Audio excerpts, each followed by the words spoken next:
Question is grievances to be noted, and I call the member for Greenway. Thank you, Deputy Speaker. I rise this evening to grieve for the Chinese community in Greenway and the wider Chinese community in Australia, who have been harshly and unfairly treated at various stages throughout our history, something that I believe we have failed to acknowledge as a national parliament properly for a very long time.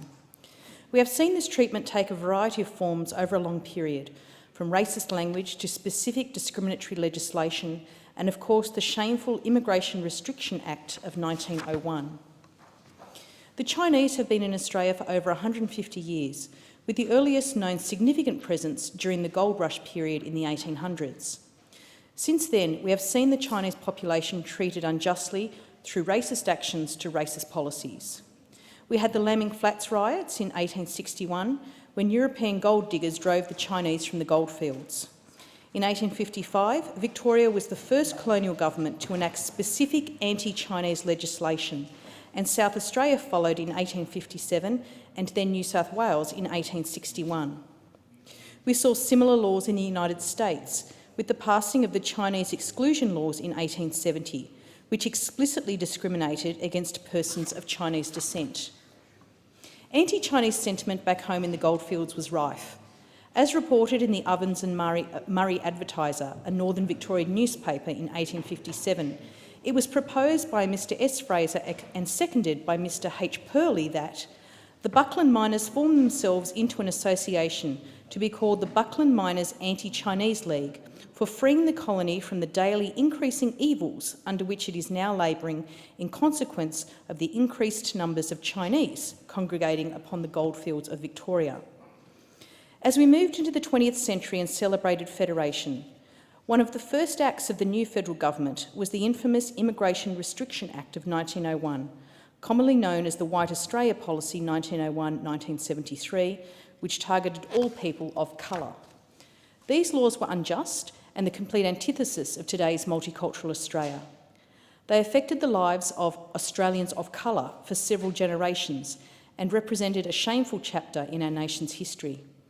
As remarked by the Taipei Times in 2011, ships docking in British colonies were only allowed to carry a certain quota of Chinese, and Australia was the first country to use a head tax to try and limit their numbers, a move soon adopted by Canada and New Zealand.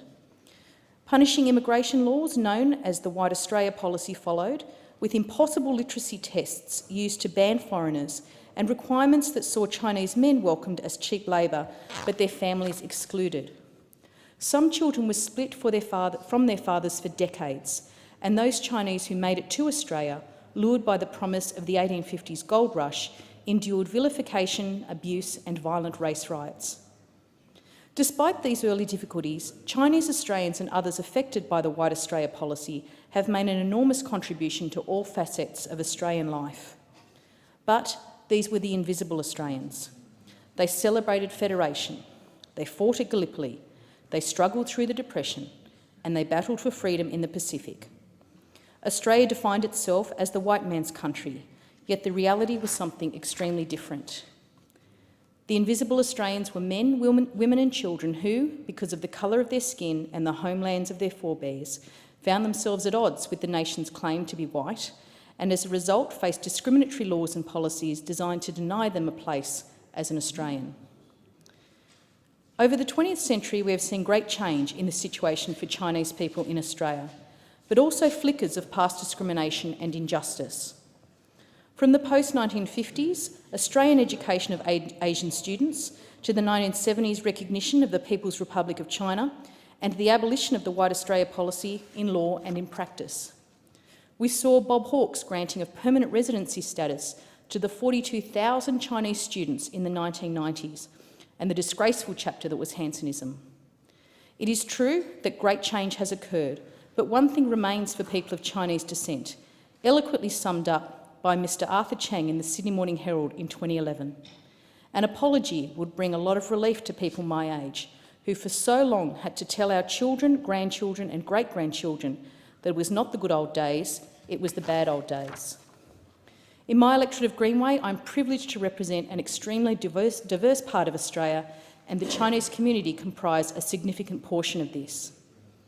A big part of this falls in Blacktown City, a city that shares sister city status with Laocheng in China and boasts the beautiful Changlai-Yuan Chinese Gardens located in Nurraginji Reserve. According to the 2011 census, there are some 6,811 people in Greenway with Chinese ancestry, a community that is both very young and very old. It is a community with a distinct sense of history and a community that would desperately like to see the wrongs of the past made right. Like Australia, New Zealand, Canada and the United States use the enacted anti-Chinese legislation throughout their respective histories. Those of Chinese descent in New Zealand, Canada and the US, whose families had been affected by the legislation, sought recognition and redress from their governments. And as such, the New Zealand, Canadian and United States governments have all apologised or expressed sentiments of regret. Australia to date has not. A statement by the Australian government of acknowledgement, recognition and regret for past discrimination and injustice, I believe, would not only be appreciated and bring some closure to the affected families, but would also announce to the world that such policies are no longer a part of today's multicultural Australia. As remarked by the President of the Chinese Heritage Association of Australia, Daphne Lowe Kelly, in 2011, the time has come for a number of Chinese Australians to get rid of the last vestiges of white superiority. We want to be recognised for all our contributions. It is my belief that the 44th Parliament must recognise the injustices of the past and acknowledge the discriminatory treatment of Chinese people in Australia throughout our history, and this is something I am determined to pursue. This government has made China a major focus, both socially and economically, evident in the new strategic partnership with Beijing and the Asian Century White Paper.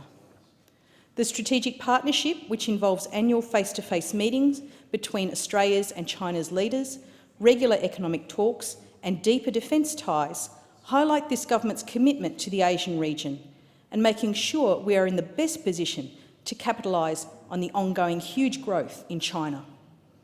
As Rory Medcalf, Director of the Lowy Institute's International Security Program, has commented, we're not shifting our loyalties somehow to China, but we are overcoming some of the coolness in the relationship.